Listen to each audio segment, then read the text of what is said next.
We remain steadfast in our commitment in delivering local news that matters. Stories that inspire. Enriching the lives of Filipinos in the Philippines and across the globe. This is your GMA Regional TV. Buong puso para sa Pilipino. Ito ang inyong Regional TV News. Magandang araw, ito ang inyong Regional TV News. Hatid namin ang mga pinakamalaki at pinakahuling balita. Mula sa Visayas, ako po si Cecil Kibod Castro. Mula rito sa Mindanao, ako po si Sara Hilomen Velasco. At mula naman dito sa Luzon, ako po si Chris Zuniga. Ilang overseas Filipino workers sa bansang Israel nangangamba sa kanilang seguridad sa pagsiklab ng tensyon sa pagitan ng Israel at grupong Hamas. Sa detalye, makakasama natin live si John Sala ng GMA Regional TV 1 Western Visayas. John?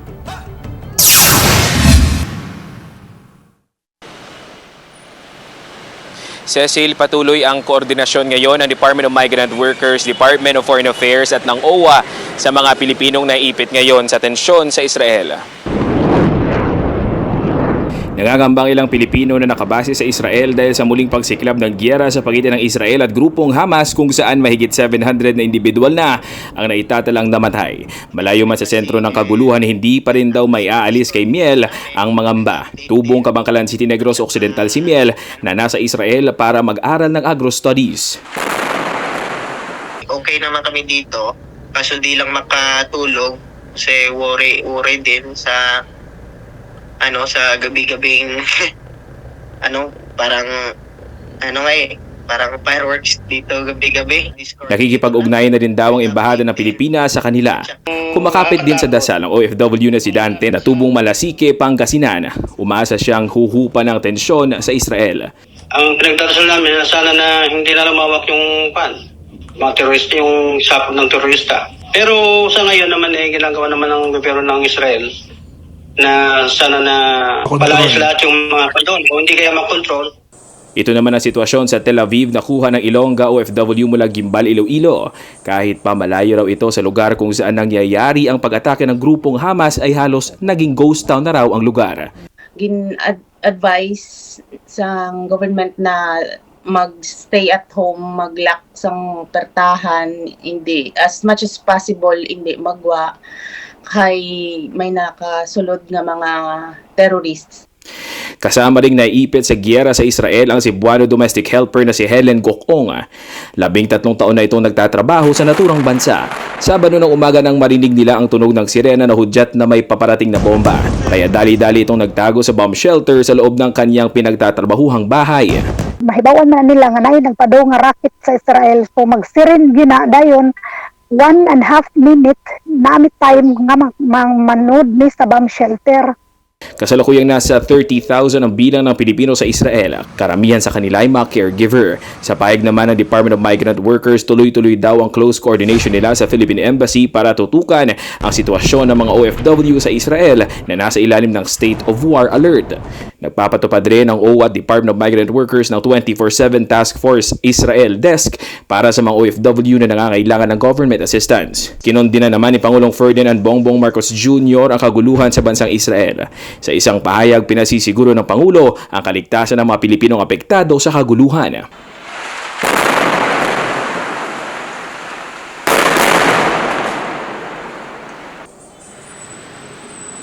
Cecil, para naman sa mga pamilya ng mga OFWs, bukas ang tanggapan ng Department of Migrant Workers, Department of Foreign Affairs at ng OWA para sa kanilang mga katanungan upang masiguro na ligtas ang kanilang mga pamilyang OFWs ngayon sa Israel. Cecil? Maraming salamat, John Sala ng GMA Regional TV 1 Western Visayas. Dahil sa bomb threat, seguridad sa iba't ibang paliparan sa bansa mas pinaigting. Alamin ang detalye sa ulat ni Luan May Rondina ng GMA Regional TV Balitang Bisdak.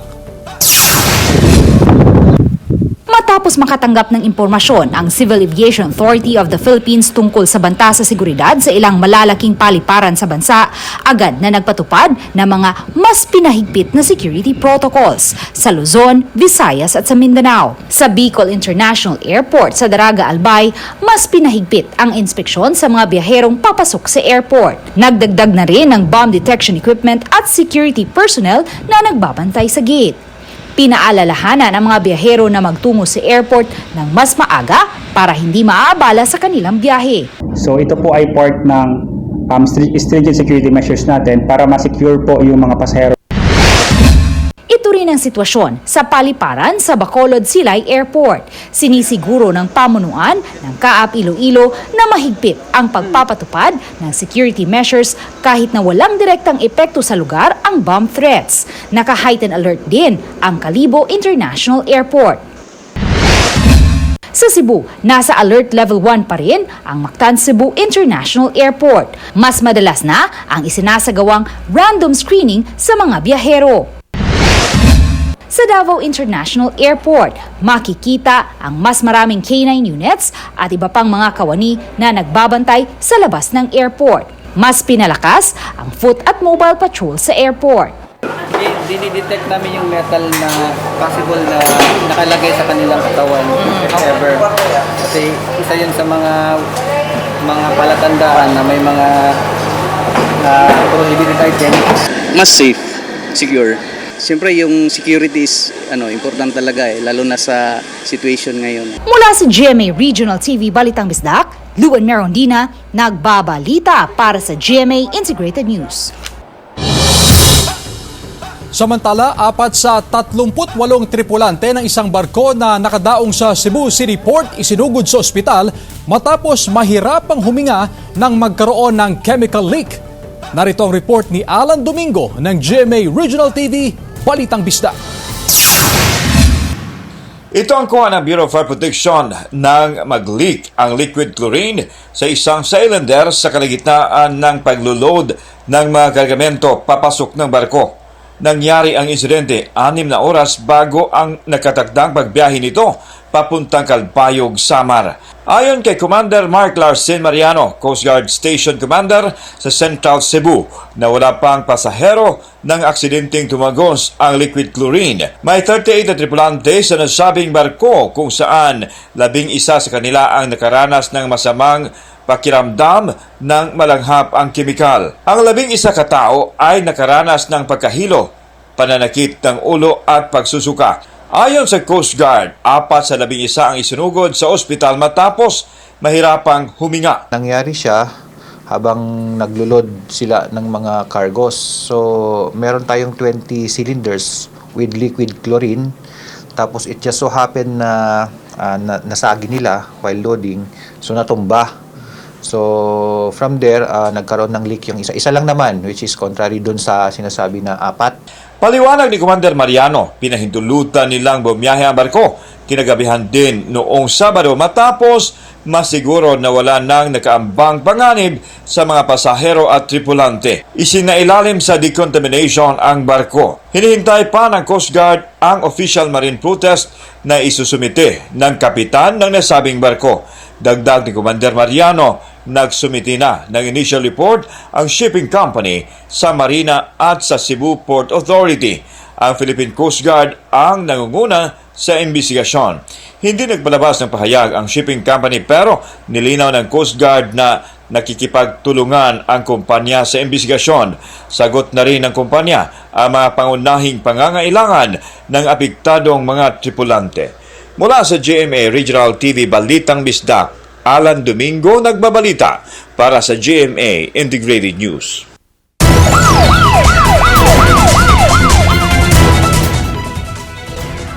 Sugatan ng isang 15 anyos na binatilyo matapos saksakin ng ice pick ng pagtulungang bugbugin ng isang grupo rin ng kabataan sa Toril, Davao City. Ang rambol, nakuhanan ng video.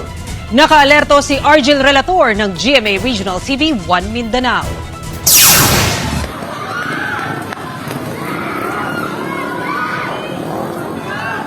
Makikita sa video na pinagtulungang bubugin ng grupong ito ng kabataan ng isang lalaki. Tuloy-tuloy ang panggugulpi ng mga kabataan hanggang sa may umawat na sa kanila. Mabuti na lang at nakatayo at nakatakbo palayo ang lalaking binugbog. Hindi pa dito natapos ang kaguluhan nang bigla namang may pinagtulungang gulpihin sa kabilang banda. Nahinto lang ang pambubugbog nang may sumigaw na. Nangyari ang insidente sa Agton Street, Barangay Toril proper, Davao City, alas 2 linggo ng madaling araw. While pauli na sila, natagbuan na niya isa ka grupo. Din ang kaniisa ni doon sa kani ato ang minor de edad nga biktima, no, gihapak ang liog sa katulong nga higayon. So nakita man ni sa mga igagaw sa biktima sa maoto nga nagkasamok. Isang 15 anyos na lalaki ang sugatan matapos saksakin ng ice pick. Sa follow-up operation ng Toril Police, naaresto ang suspect sa pananaksak na kinilalang si Peter Zabala, 18 anyos, na positibong itinuro ng witness. Ngunit itinanggi ng suspect ang paratang laban sa kanya. Nako sa basketball na to, nag-inom eh. Sabay ako mga amigo. Pero ikaw may positibo gito do sa witness, ikaw daw ni Dunggab o ice pick. Okay, mao man niyang desisyon niya. Siya miningo na. Ako jud, pero dili jud ako. Patuloy na ginagamot sa ospital ang minor de edad na biktima. Kasong frustrated homicide ang isinampa laban sa suspect. Mula sa GMA Regional TV 1 Mindanao, Argil Relator, nagbabalita para sa GMA Integrated News. Napansin na ng mga bus company ang maagang pagpapabook ng tiket ng mga pasahero na lalakbay pauwi para sa eleksyon at tundas. Pamunuan ng Bicol Central Station sa Naga City nakahanda na. Si Chris Novelo ng GMA Regional TV, Balitang Bicolandia para sa detalye. Ilang linggo bago ang eleksyon at tundas, mapapansin na raw ang mga pasaherong maaga nagpapabook ng round-trip ticket sa mga bus company sa Bicol Central Station sa Naga City. Dahil dito, inaasahan na raw ang pagdagsa ng mga pasahero sa mga susunod na araw. Meron na po, kadalasan po through online po ang ginagamit nila kasi yun po yung mostly convenience ng mga tao ngayon. Ang ibang bus company naman nagpasa na raw ng aplikasyon para sa special permit sa Land Transportation Franchising and Regulatory Board o LTFRB para sa dagdag na unit ng mga bus na babiyahe para sa mga chance passengers. Bali, nagsubmit na po kami, mga 15 unit yun, kaya lang wala pa yung papel ng LTFRB. Ayon sa pamunuan ng Bicol Central Station, sa huling linggo ng Oktubre hanggang sa unang linggo ng Nobyembre, inaasa na raw nila ang pagdagsa ng mga biyahero sa naturang terminal. Dahil dito, ngayon pa lang naghahanda na raw ang terminal sa pamamagitan ng pakikipag-ugnayan sa iba't ibang ahensya ng gobyerno na makakatulong nila, lalo na sa security protocols. Sa ante din, si interagency approach na naman kang sa tuyong implementation, katuwang ta dyan si PNP, si LTFRB, si LTO. Mula sa GMA Regional TV Balitang Bicolandia, Chris Novelo, nagbabalita para sa GMA Integrated News. Pagtama ng anthracnose nararanasan sa ilang manggahan sa Pangasinan. Narito ang report ni Jasmine Gabriel Galban ng GMA Regional TV 1 North Central Luzon. Problema ngayon ng ilang mango growers sa Kalasyaw, Pangasinan ang pagtama ng pesteng anthracnose sa ilang manggahan. Kabilang sa tinamaan ng peste ang mga punong mangga ni Mang Crisostomo. Nakaschedule ang pag-spray ng antifungal sa mga bulaklak ng punong mangga. Mamamatay dahil sa ulan, nabubulok yung mga bulaklak. Kung walang spray, masisira yung mga bunga. Ganito rin ang problema ng iba pang mango growers sa Barangay Longos. Kung hindi raw maagapan, tiyak ang pagkalugi nila ngayong taon. Paliwanag ng Municipal Agriculture Office, karaniwang tumatamang anthracnose kapag nagsimula ng mamulaklak ang punong mangga. Tinatamaan ng dahon, bulaklak at maging ang prutas. Nagkakaroon ng dark spot na sanhi ng fungus. Mahalaga itong maagapan para hindi na madamay pa ang magiging bunga ng punong mangga. Pagka nakita nila na talagang malala yung mga sakit o kailangan ng suporta, agad po namin pinaparating sa regional office para mabigyan po tayo ng mga suporta. Panawagan ng LGU sa mga apektadong mango grower na makipag-ugnayan sa kanilang tanggapan kaugnay dito. Mula sa GMA Regional TV 1 North Central Luzon, Jasmine Gabriel Galban, nagbabalita para sa GMA Integrated News. Tinatayang nasa 80 fur parents kasama ang kanilang fur babies ang nakisa sa pagdiriwang ng Animal Welfare Day sa Iloilo City noong Sabado. Pinangunahan ito ng Iloilo City Veterinary Office para sa selebrasyon ng Animal Welfare Week mula October 3 hanggang October 9 base sa Proclamation No. 715. Umabot sa 160 pets ang nabakunahan kontra rabies, habang 48 aso at pusa ang isinailalim naman sa spaying at neutering. May 10 aso at pusa naman ang nakuha for adoption. Ay sa City Veterinary Office, tinatayang nasa 40,000 ang bilang ng mga aso at pusa sa Iloilo City at may sa 20,000 na rito ang nabakunahan kontra rabies. So nasa 50% na kita na vaccination rate, and we are looking forward na maaprubahan yung procurement ng additional vaccines nato, rabies vaccines. So by November, mahit natin at least yung 70% na herd immunity dito sa City of Iloilo. Ito ang inyong Regional TV News. Ito ang inyong Regional TV News.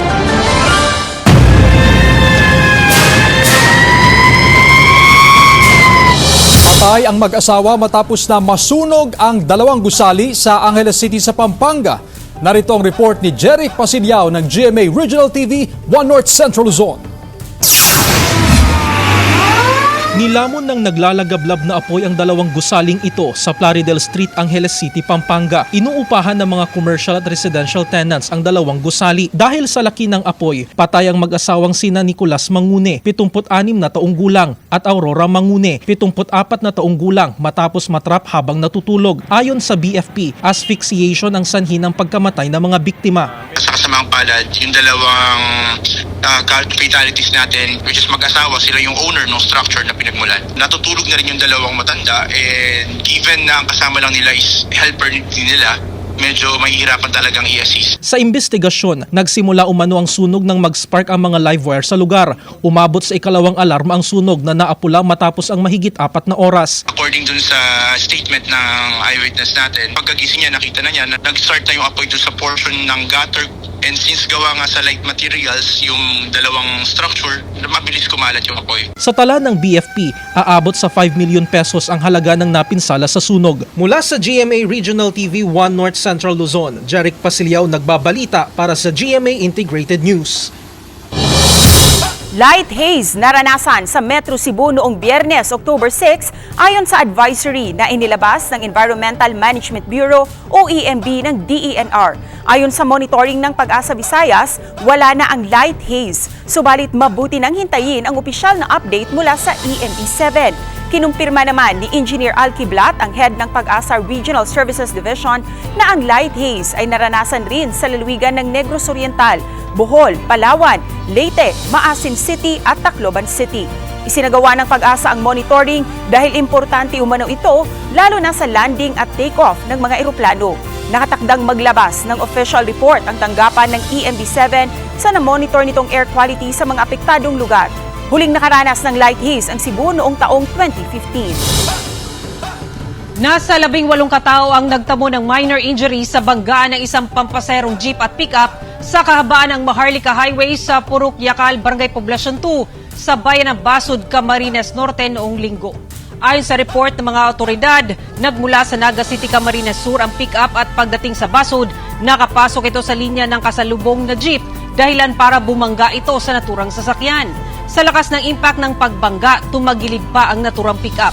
Nagtamo ng sugat sa katawan ang driver ng pick-up at 4 na pasahero nito, habang 13 katao naman ang nagtamo ng minor injuries sa pampasaherong jeep kabilang na ang tsuper. Agad namang rumisponde ang MDRRMO Basud at kapulisan at itinakbo sa ospital ang mga sugatan. Nagpapatuloy pa sa ngayon ang investigasyon ng mga otoridad sa insidente.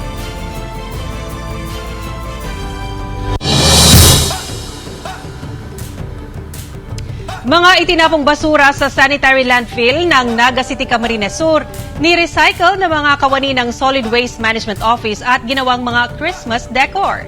Si Chris Novello ng GMA Regional TV Balitang Bicolandia para sa detalye.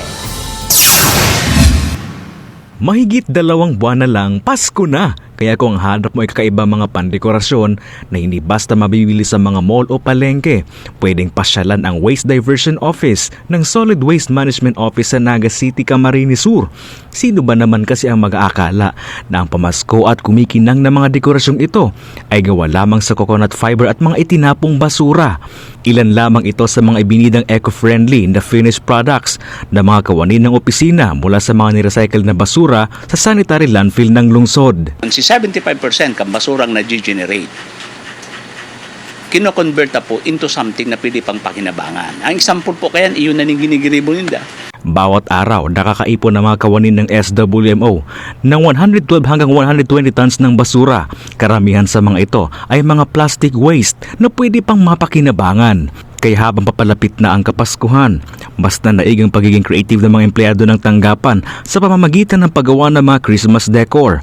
Maliban dito, nakagawa na rin sila ng pencil case, eco bag, backpack, doormats at tissue holder na mula rin sa basura. Si gusto man pong makanod na magiribo kaning mga pigigiribo mo digdi sa opisina, pwede mo po sila magpasya digdi sa mo sa Solid Waste Management Office. Pwede mo po kami magtukdo sa inda. Patuloy naman ang panawagan ng naturang tanggapan sa publiko na maging disiplinado sa pagtatapon ng basura at laging pangalagaan ang kapaligiran. Mula sa GMA Regional TV Balitang Bicolandia, Chris Novello, nagbabalita para sa GMA Integrated News. Ito ang inyong Regional TV News. Ito ang inyong Regional TV News.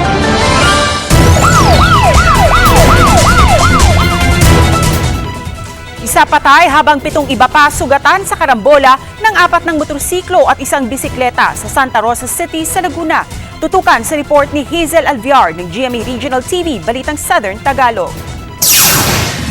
Nasawi ang isang 21 anyo sa babae sa karambola ng 4 na motorsiklo at 1 bisikleta sa Santa Rosa City sa Laguna. Sa CCTV footage, makikita ang pagsemplang ng 2 motorsiklo sa kalsada. Makikita rin na hawak-hawak ng babaeng angkas ang 1 taong gulang na anak. Maya-maya pa, nahagip ng 2 motorsiklo ang babae. Naiwasan naman nito ang 2 sakay ng bisikleta na edad 11 at 15 taong gulang. Nadamay rin sa aksidente ang ika-4 na motorsiklo. Sa video makikita rin na walang suot na helmet ang mga sakay ng motorsiklo.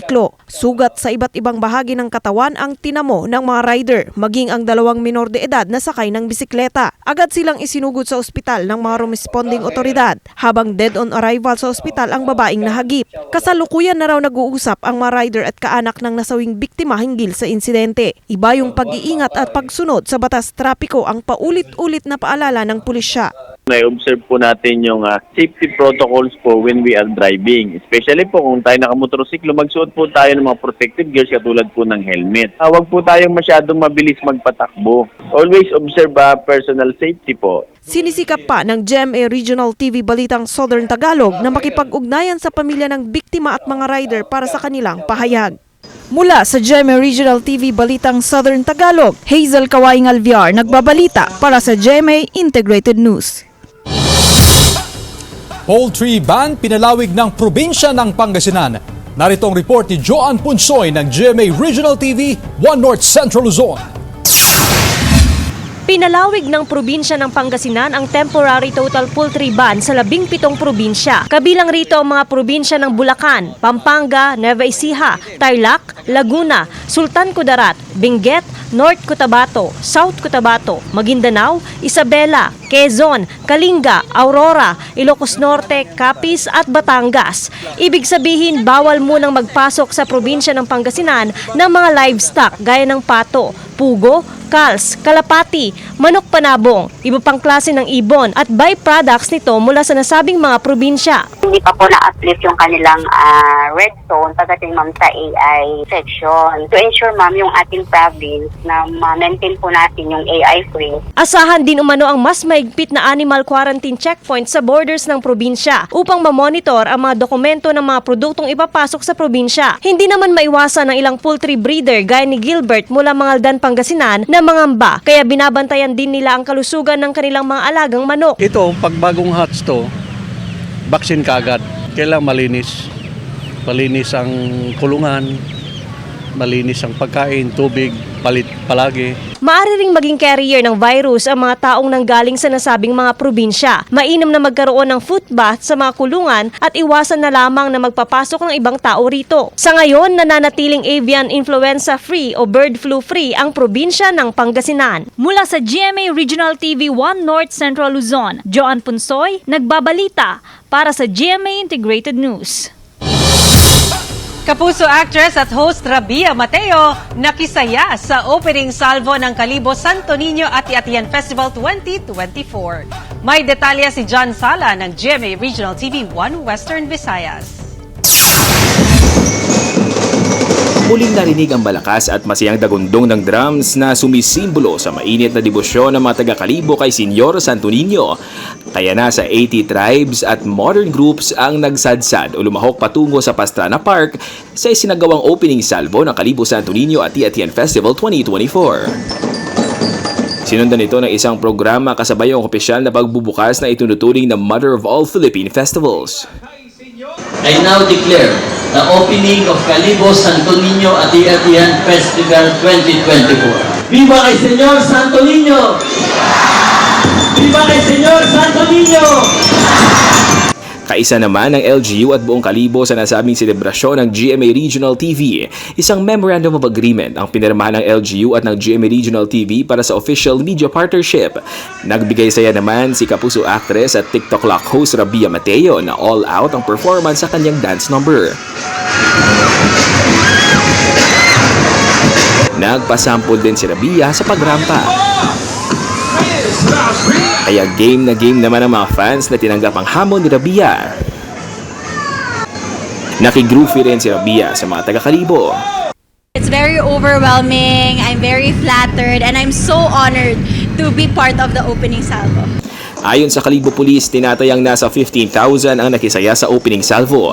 Nakatakda namang mag-umpisa ang mga aktibidad ng Kalibo Santo Niño Ati-Atian Festival 2024 sa January 5 hanggang 21. Mula sa GMA Regional TV 1 Western Visayas, John Sala, nagbabalita para sa GMA Integrated News.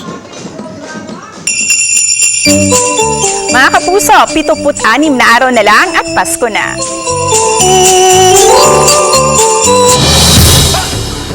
Samantala, mapapanood niyo po ang episode na ito sa official website ng GMA Regional TV, www.gmaregionaltv.com. Pwede rin kayong bumisita sa aming official YouTube channel, GMA Regional TV, at i-click ang subscribe button para sa pinakamainit na balita mula sa mga rehiyon. Nais naming pasalamatan ang mga kapuso sa iba't ibang panig ng Pilipinas, maging ang mga kapuso natin abroad. Dahil sa GMA Regional TV, local news matters. Kami ang Regional TV News, buong pwersa para sa mas malaking misyon at mas malawak na paglilingkod sa bayan.